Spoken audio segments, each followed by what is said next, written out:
Right now on the National Weather Desk, Carolina burning. Wildfires break out in North and South Carolina. We're on the ground in both states with efforts to contain the flames and smoke. My eyes are watering because of all the smoke. All the smoke that's billowing up from these brush fires. An increasing threat of severe weather is moving across the South just in time for Mardi Gras celebrations in New Orleans. An Ohio community remembers a deadly tornado outbreak. Almost every home was gone.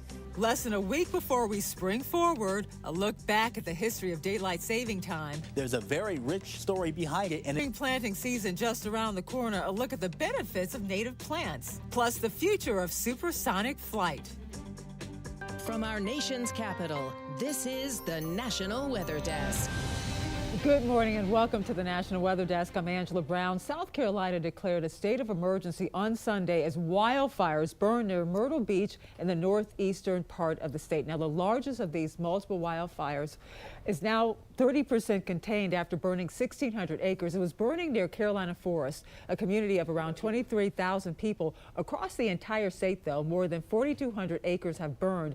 Evacuation orders have now been lifted for all neighborhoods. A combination of gusty winds, low humidity, and very dry ground helped create conditions ripe for wildfires. The best news so far is that there are no known injuries, deaths, or reports of homes or businesses that burned. Amanda Kinseth is in Carolina Forest this morning with the latest on efforts to put out those flames. It is hard to breathe, and yes, my eyes are watering because of all the smoke. I mean, now that the sun is coming up, you can see just how thick this smoke is. I mean, you can't see things that are 20 feet away. It is just oppressive almost how it is just everywhere. And fortunately, you know, as you mentioned, there haven't been any injuries or any structures damaged, and some families are over at the rec center finding shelter there and sleeping because, you know, to return to this, it's not optimal at all. People with respiratory conditions, you know, be warned to stay inside. Even I don't have a respiratory problem, but it's very hard to breathe. It's very uncomfortable, and it is just very smoky. I mean, you can see it. As smoke gets thicker in many communities, people may think the fires are getting closer to their homes. It's not. The combination of calm winds and an inversion, which is when warm air gets above cold air, is preventing smoke from rising and dispersing. So the smoke ends up sitting near the ground and grows more dense, as you can see from the video you're looking at this morning. Easterly winds are expected to pick up later today, which should clear smoke from the coastal areas, but move it deeper inland. Now, several wildfires have also been burning in North Carolina. The largest has spread to more than 500 acres. Reduced wind speeds on Sunday help firefighters who say the so-called Polk County fire is now 30% contained. Kimberly King is along the fire lines this morning. After dark, the fire line is visible along US 176 in Tryon. It snakes along the ground, and more than 126 firefighters are in the county working ridges in Polk to contain the fire and keep it away from homes. They're monitoring the fire conditions, making sure it's not threatening any structures. At least 6 on this 176 side.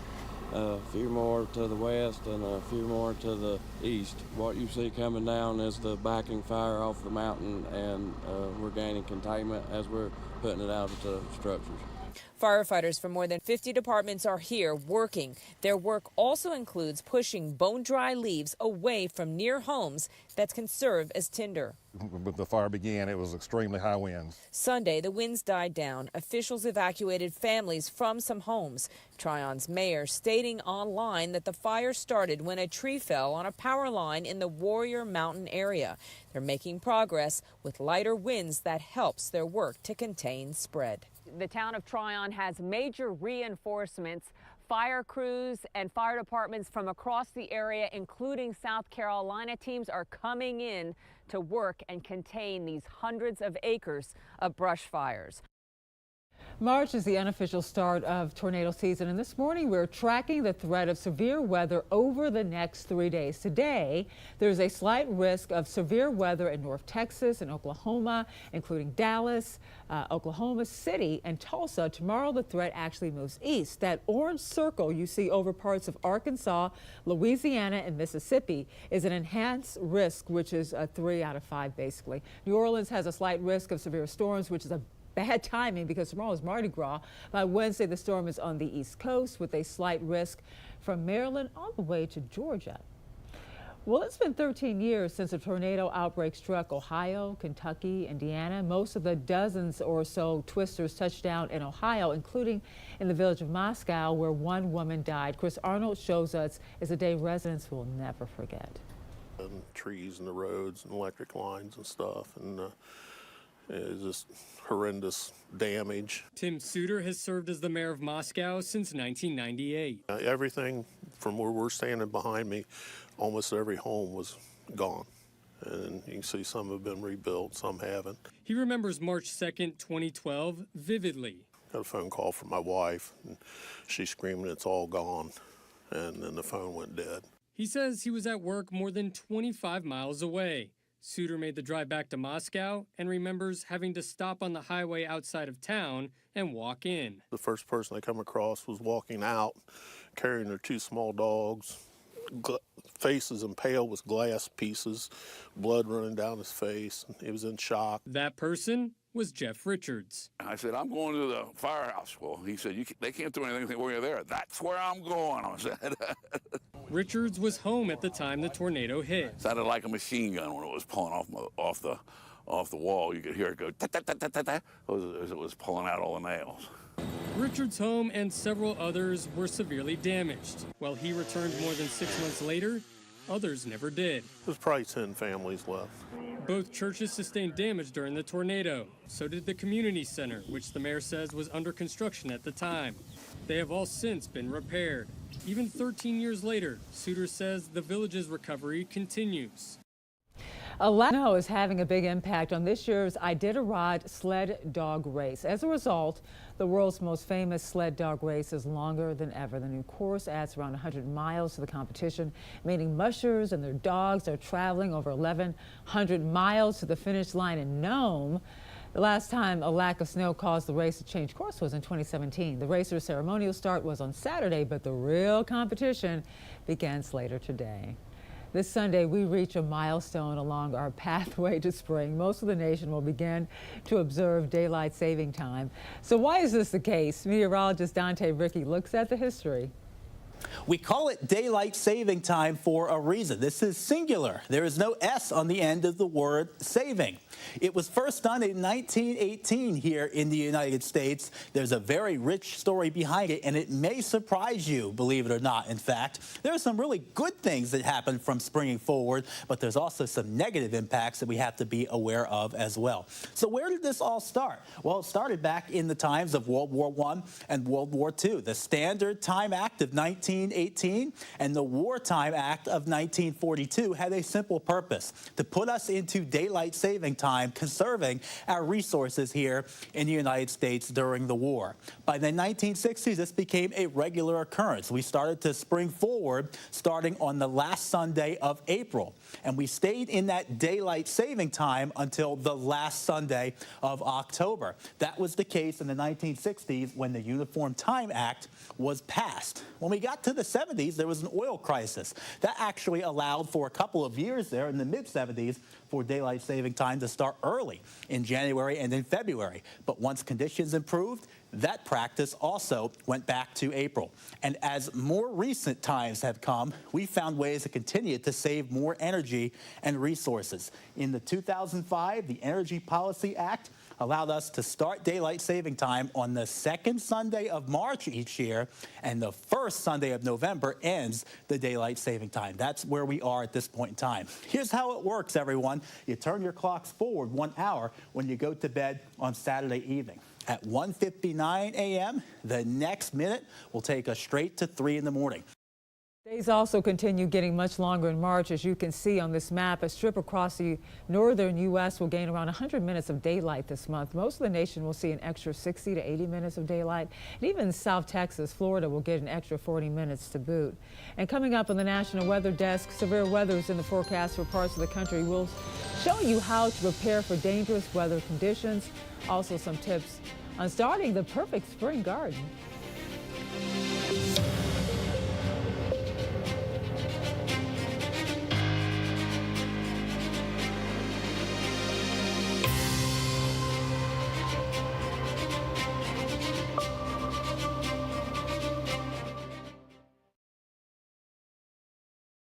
I'm meteorologist Charlie Lopresti with Look at the Northeast. It's cold for the month of March. Most areas in the Northeast will top out in the 20s and 30s this afternoon after starting in the single numbers and teens. As we go throughout the day, we'll enjoy a lot of sun. We'll have lighter winds than yesterday, so good news there. Now, our next week weather maker arrives midweek. I think we'll see a lot of clouds move in on Tuesday. That's 2 o'clock in the afternoon. We're back in the 30s and 40s. Some areas may nudge 50. Here comes some steady rain moving in midweek. I'm Chief Meteorologist Gerard Jabali. Here's a look at the Mid-Atlantic region. We are going to stay chilly through your Monday. By Tuesday, we'll start to see some temperatures recovering, and we'll get to some cloud cover. But otherwise, our next system is not arriving until Wednesday, where rain will be likely. Temperatures taking a step upward. Monday's highs in the 40s most everywhere, still be dropping into the 30s overnight, but much warmer coming into Tuesday. We will likely hit the 50s to 60s everywhere. I'm meteorologist Venus Reed. Here's a look at your southeast forecast highs. We're looking at Birmingham at 65 degrees, 56 a little cooler there in Raleigh, about 70 degrees Mobile. You get down in Tampa, 78 degrees, 74 West Palm. We got plenty of sunshine up around parts of the Carolinas, Atlanta, broken clouds, but this system here will continue to develop out of Texas. Looks like this will be bringing parts of the south, maybe some gusty storms as we get to the middle of the week. Until then, a little bit of southern clouds.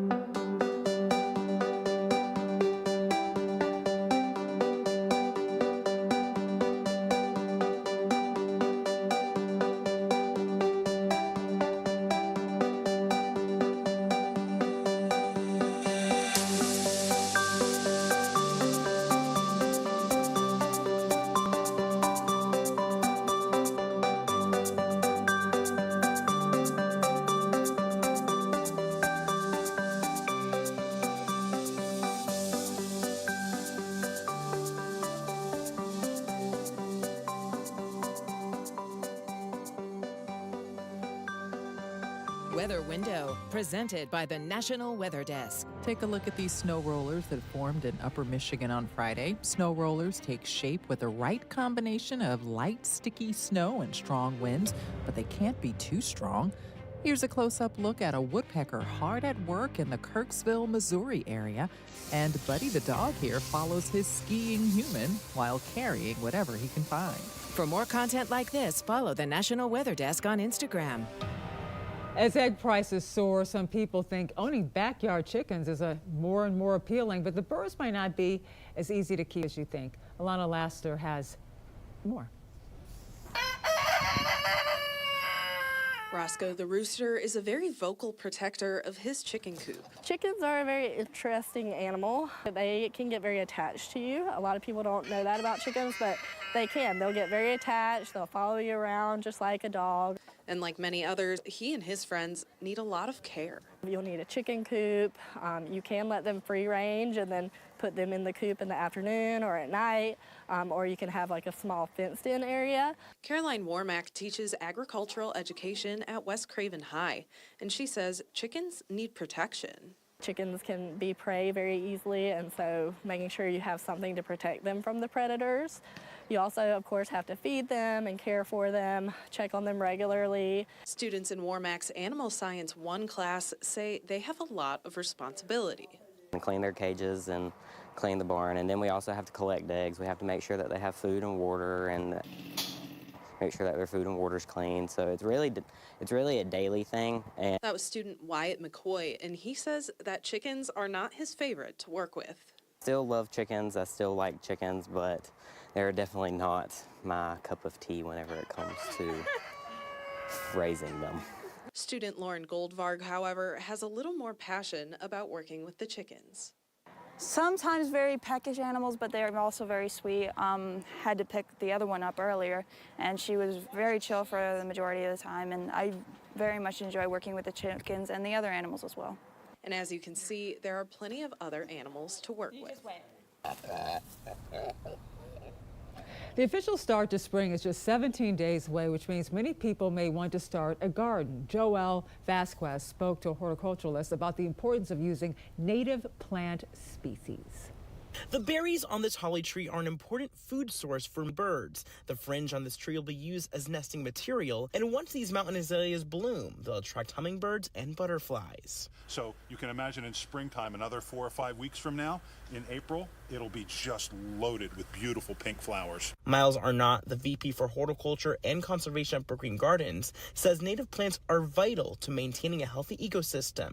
A lot of these native plants are host plants for some of the butterflies that lay their eggs on the plants. The caterpillars hatch out and start to eat the plants, and then the birds come, and that's what the mama and papa birds use to feed their little babies in the nest. Arnott says adding native plants like a toadshade trillium or rain lily are easy to have in your garden since they are extremely disease and insect resistant and require less fertilization. Now, of course, if we go into a severe drought, they can use a drink, but generally speaking, they don't have the same requirements for water that a lot of the ornamental horticultural plants do, which is great, easy on your water bill too. However, Arnott says rapid growth is leaving many of these plants without a home. We are losing a lot of our native plants, so that's another way you can be a conservationist in your own backyard, is by incorporating these plants and giving them a home as they've been displaced from nature. Arnott says just taking small steps and incorporating native plants into your garden can make a huge difference. Without those plants, you don't have the butterflies, you don't have all the beautiful birds that your backyard feeder. They really depend on those native plants. And plus, you know, a diverse natural world is a wonderful thing.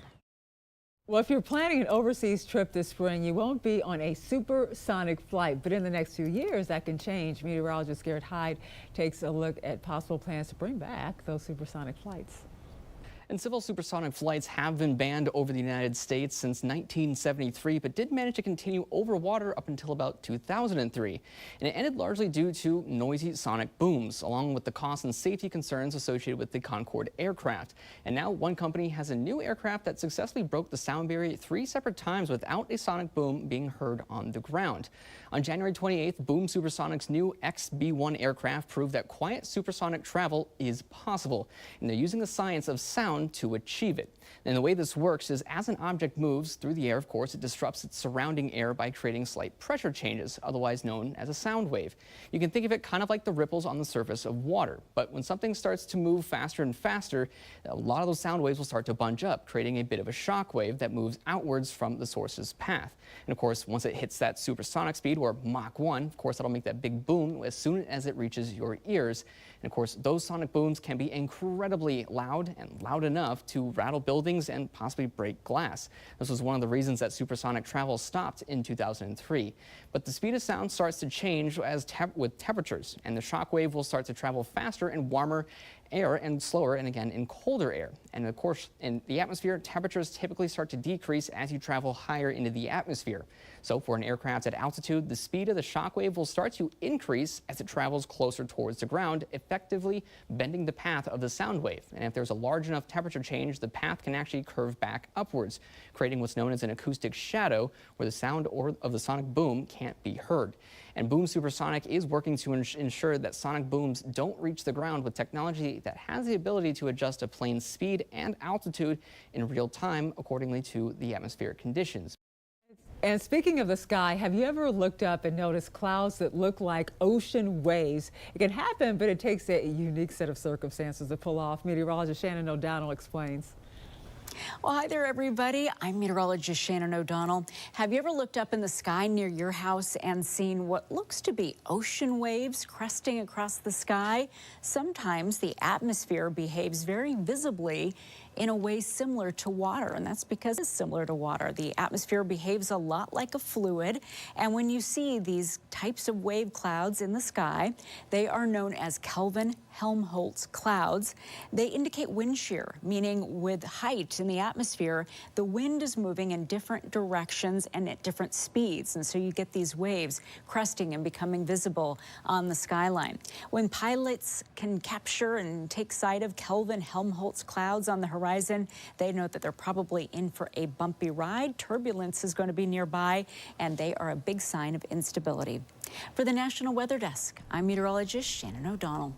Now that the temperatures are getting warmer, ice jams are a growing concern around frozen rivers. Meteorologist Violet Skybor explains what ice jams are and how they form.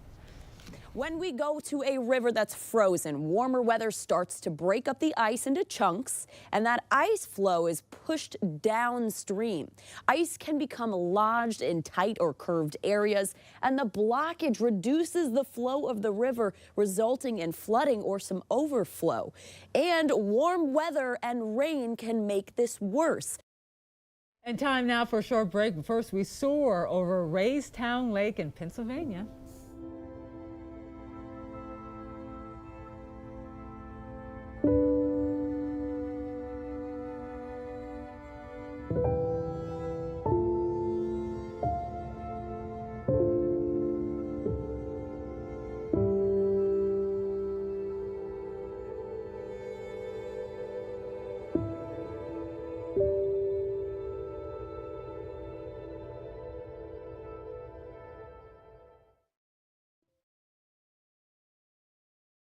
Good morning, I'm meteorologist Sarah Converse. Overall, pretty quiet for today as a high pressure system tracks into the Atlantic. So we're going to get that southerly flow set up, especially west of the Mississippi River, where temperatures are in the 60s. Lincoln at 60, but Columbus at 45. A low pressure system in the plains will be bringing in the chance for rain showers and even a threat for severe weather, especially in the lower Mississippi Valley. Good Monday morning, everybody. I'm meteorologist Stella Sun. We are tracking some rain that'll be hitting the west coast through the Oregon area and the Washington State area. Some showers as well as some light mountain snow is expected with this disturbance. Temperatures will be in the middle 50s through Portland, upper 40s in Seattle, generally in the middle 60s through Los Angeles, San Diego, upper 40s in Salt Lake City, and 72 degrees in Phoenix, 58 in Albuquerque. That's the scene from here.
You are watching the National Weather Desk.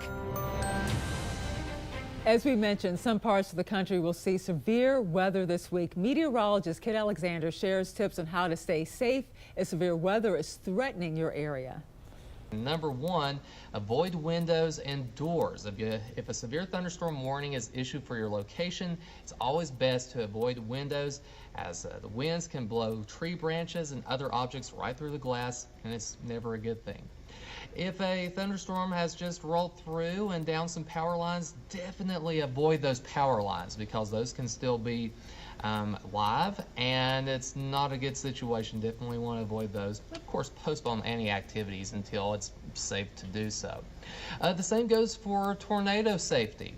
If you're in a house, which is the safest location, a basement is preferable. But certainly if you can get away from windows, the most interior, centrally located area of your home is ideal. Of course, basement would be even better. Mobile homes, just go ahead and evacuate them. They are not safe during a tornado warning. And with multi-story buildings, it's best to go into the lowest level, unless that there is a basement. That is always ideal.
Thank you so much for joining us. I'm Angela Brown. Make it a great day, and I'll see you right back here tomorrow.